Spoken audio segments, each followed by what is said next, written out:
Di laut dalam, ada satu kelompok organisme yang mempunyai cara spesial untuk bertahan hidup.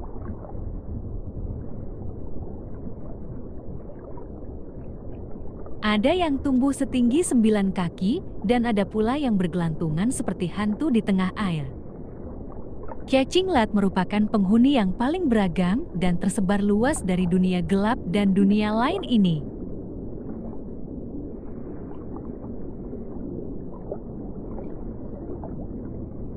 Banyak dari cacing ini dikenal sebagai polychaetes yang berarti banyak bulu, karena faktanya setiap ruas tubuh mempunyai sepasang tonjolan berdaging yang disebut parapodia yang ditutupi oleh bulu. Disebut chaetae, karena ditemukan di hampir setiap sudut perairan dalam, polychaetes menguasai laut dan memainkan peran penting dalam ekosistem laut dalam. Di sini, di struktur ventilasi hidrotermal yang menjulang tinggi dan berbatu, kita menemukan satu hal yang khusus. Adalah cacing Pompei, hewan paling toleran terhadap panas bumi yang hanya ditemukan di lubang hidrotermal Samudera Pasifik. Mereka membentuk koloni sebuah tabung tahan panas yang menempel pada ventilasi untuk mereka tinggali.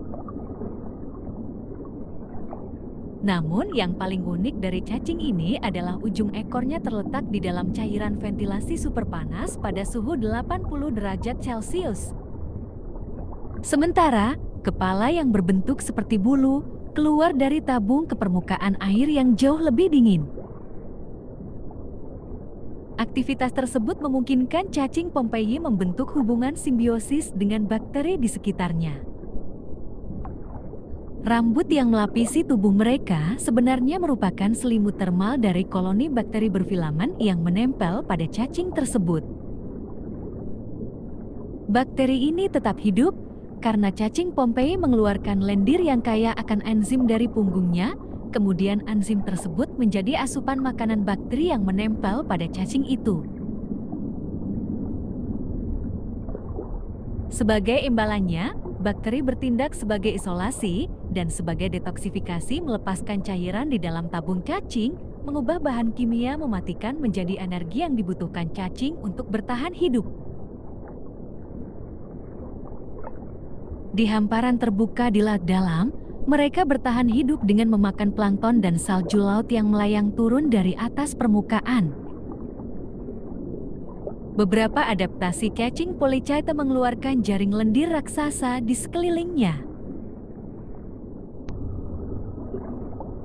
Cacing Flota dan Swima sama-sama bergerak, menggoyangkan tubuh mereka seperti dayung, dan memukuli anggota tubuh sendiri. Ciri umum yang mungkin Anda perhatikan adalah banyaknya cacing yang menghuni tempat terbuka. Mengapa cacing polychaeta transparan? Hal ini karena tidak ada penyembunyian di zona tengah laut dan bioluminesensi pada cacing pengepom hijau ini.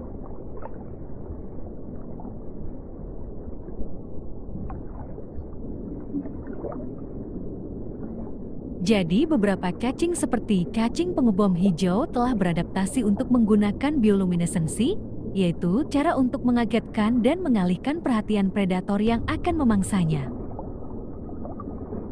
Saat terancam, mereka meledakkan organ penghasil cahayanya disebut fotofores, menjatuhkan sejenis bom yang bercahaya.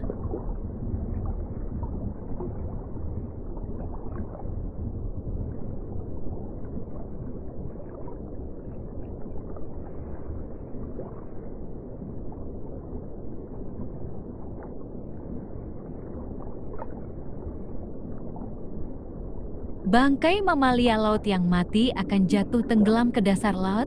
Hal tersebut akan menjadi makanan bagi biota laut lain termasuk cacing itu sendiri.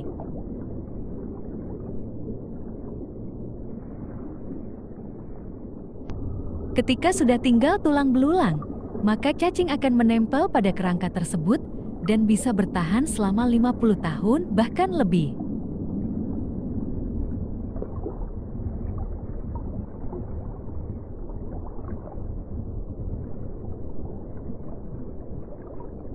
Yang tersisa adalah hewan yang memiliki kemampuan untuk mendapatkan nutrisi yang tidak dapat diakses dan terkunci jauh di dalam tulang. Secara khusus, ini adalah tugas cacing osedas pemakan tulang atau cacing zombie. Dengan akarnya yang dalam dan hijau, mereka menusuk tulang-tulang bangkai ikan paus untuk mencapai lipid di dalamnya yang mereka andalkan sebagai makanan.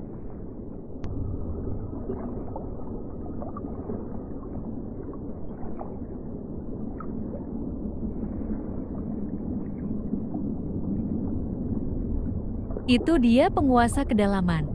Cacing polychaetae, cacing yang memiliki peran penting dalam daur ulang nutrisi untuk keseimbangan ekosistem di laut dalam.